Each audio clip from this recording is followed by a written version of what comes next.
Welcome to Julina's kitchen. ഇന്ന് നമ്മൾ തയ്യാറാക്കുന്നത് നമ്മുടെ അമ്മൂമ്മമാരൊക്കെ പണ്ടുണ്ടാക്കിയിരുന്ന ഒരു ടേസ്റ്റി ആയിട്ടുള്ള സ്വീറ്റാണ്, കടച്ചക്ക പാൽമധുരം. അപ്പോൾ നമുക്ക് അതെങ്ങനെയാണ് തയ്യാറാക്കേണ്ടതെന്ന് നോക്കാം. ഞാനിവിടെ എടുത്തിരിക്കുന്നത് ഒരു കടച്ചക്കയാണ്. അരിഞ്ഞെടുത്ത് കഴിഞ്ഞു കേട്ടോ. അത് ഞാൻ വെള്ളത്തിലിട്ട് വെച്ചിരിക്കുകയാണ്. കുറച്ച് ഉപ്പ് വെള്ളത്തിലിട്ട് വെച്ചു, ഇല്ലെങ്കിൽ ഇതിൻ്റെ കളറ് ചേഞ്ച് ആവും, ഒരു ബ്രൗൺ കളറായി പോവും. അതുകൊണ്ട് ഞാൻ കുറച്ച് ഉപ്പ് വെള്ളത്തിൽ ഇട്ട് വെച്ചിരിക്കുക കേട്ടോ. അപ്പോൾ നല്ല വൈറ്റ് കളറായിട്ട് തന്നെ ഇരിക്കുന്നുണ്ട്. ഇനി നമുക്കിത് വേവിച്ചെടുക്കാം. ഞാൻ ഒരു പാൻ വെച്ചിട്ടുണ്ട്. അതിലേക്ക് നമുക്ക് കഴുകി വെള്ളത്തിലിട്ട് വെച്ചിരുന്ന കടച്ചക്ക ഇട്ട് കൊടുക്കാം. ഇനി ഇതിലേക്ക് ഞാൻ 2 കപ്പ് നാളികേരപ്പാൽ, 2ാം പാൽ കേട്ടോ. കറക്റ്റ് ഇതേ 500 ml ഉണ്ട് കേട്ടോ. 250 ml കപ്പിൽ 2 കപ്പ് 2ാം പാൽ നമുക്കിതിലേക്ക് ഒഴിച്ചു കൊടുക്കാം. ഞാൻ അരമുറി നാളികേരം വെള്ളമൊഴിച്ച് അരച്ചെടുത്തതാട്ടോ. ഇനി നമുക്കിത് മൂടി വെച്ച് വേവിച്ചെടുക്കാം. ശരിക്കും ഈ കടച്ചക്കയുടെ മേലെ വരെ വേണം കേട്ടോ 2ാം പാലിങ്ങനെ. ഇനി നമുക്കിതൊന്ന് തുറന്ന് നോക്കാം. പാലൊക്കെ കുറച്ച് വറ്റിയിട്ടുണ്ട്. ഇതിനകത്ത് കടച്ചക്ക വെന്തിട്ടുണ്ട് കേട്ടോ.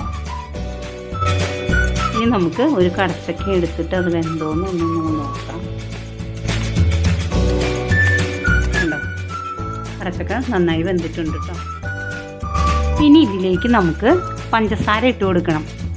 അപ്പോൾ ഞാനിവിടെ 1/2 കപ്പ് പഞ്ചസാരയായിട്ട് എടുത്തിരിക്കണേ. മധുരമൊക്കെ നിങ്ങളുടെ ഇഷ്ടം പോലെ ഇടാം കേട്ടോ. കൂടുതൽ വേണ്ടവർക്ക് കൂടുതൽ ഇടാം, കുറച്ച് മതിയെങ്കിൽ അത് ഇടാം. അപ്പോൾ ഞാനിവിടെ 1/2 കപ്പ് പഞ്ചസാര ഇട്ടിട്ടുണ്ട്. ഇനി നമുക്കിതിലേക്ക് അല്പം ഉപ്പ് കൂടി ഇട്ട് കൊടുക്കണം. ഉപ്പിട്ട ശേഷം ഇത് നന്നായി ഒന്ന് ഇളക്കി കൊടുക്കാം. എന്നിട്ടൊരു 2 മിനിറ്റും കൂടെ നമുക്കിതൊന്ന് മൂടി വെച്ച് വേവിക്കാം. ഇപ്പോൾ 2 മിനിറ്റ് കഴിഞ്ഞു. ഇനി നമുക്കിതൊന്ന് തുറക്കാം. പഞ്ചസാരയൊക്കെ നന്നായി മെൽറ്റായി വന്നിട്ടുണ്ട്. ഇനി നമുക്കിതിലേക്ക് 2 ടേബിൾ സ്പൂൺ അരിപ്പൊടി, ഒരു തരിയൊന്നുമില്ലാതെ നല്ലപോലെ മിക്സ് ചെയ്ത് അല്പം വെള്ളം ചേർത്ത് മിക്സ് ചെയ്ത് ഇതിലേക്ക് ഒഴിച്ചു കൊടുക്കാം. നമ്മൾ അപ്പത്തിനും നൂലപ്പം അതിനൊക്കെ ഉപയോഗിക്കുന്ന പൊടിയില്ലേ, അതാട്ടോ എടുത്തിരിക്കുന്നത്.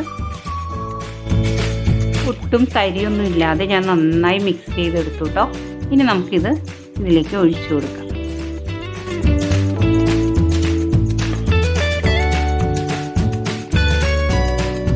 ഇത് നല്ല തിക്കായി വന്നിട്ടുണ്ട്. അരിപ്പൊടിയൊക്കെ ഇതിനകത്ത് കിടന്ന് ഒന്ന് വെന്തിട്ടുണ്ട്. ഇനി നമുക്കിതിലേക്ക് 1 കപ്പ് 1ാം പാൽ കേട്ടോ, അതൊഴിച്ചു കൊടുക്കാം.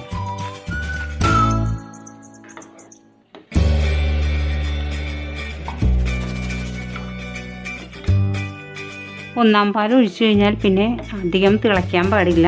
തിളയ്ക്കുന്നു എന്ന് കാണുമ്പോഴേക്കും നമുക്ക് ഓഫ് ചെയ്യാം കേട്ടോ.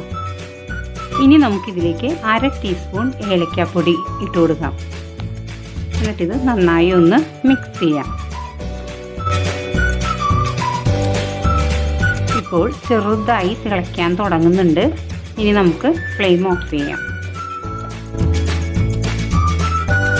അങ്ങനെ കടച്ചക്ക പാൽമധുരം ഇവിടെ റെഡി ആയിട്ടോ. ഇനി നമുക്കിതൊരു സെർവിങ് ഡിഷിലേക്ക് മാറ്റാം. കടച്ചക്ക പാൽമധുരം ഉണ്ടാക്കി കഴിഞ്ഞു. നിങ്ങളുടെ വീട്ടിലൊക്കെ അമ്മൂമ്മമാരുണ്ടെങ്കിൽ ചോദിച്ചാൽ അവരൊക്കെ പറയും പണ്ട് ഇത് ഉണ്ടാക്കിയിരിക്കുന്ന കാര്യം. അപ്പോൾ നിങ്ങളെല്ലാവരും ഇത് ട്രൈ ചെയ്ത് നോക്കണം. നിങ്ങൾക്ക് എല്ലാവർക്കും ഈ റെസിപ്പി ഇഷ്ടമായാൽ ജുലീനാസ് കിച്ചൺ സബ്സ്ക്രൈബ് ചെയ്യാനും ലൈക്ക് ചെയ്യാനും ഷെയർ ചെയ്യാനും മറക്കരുത്. അപ്പോൾ നമുക്ക് മറ്റൊരു റെസിപ്പിയുമായി വീണ്ടും കാണാം. Thank you.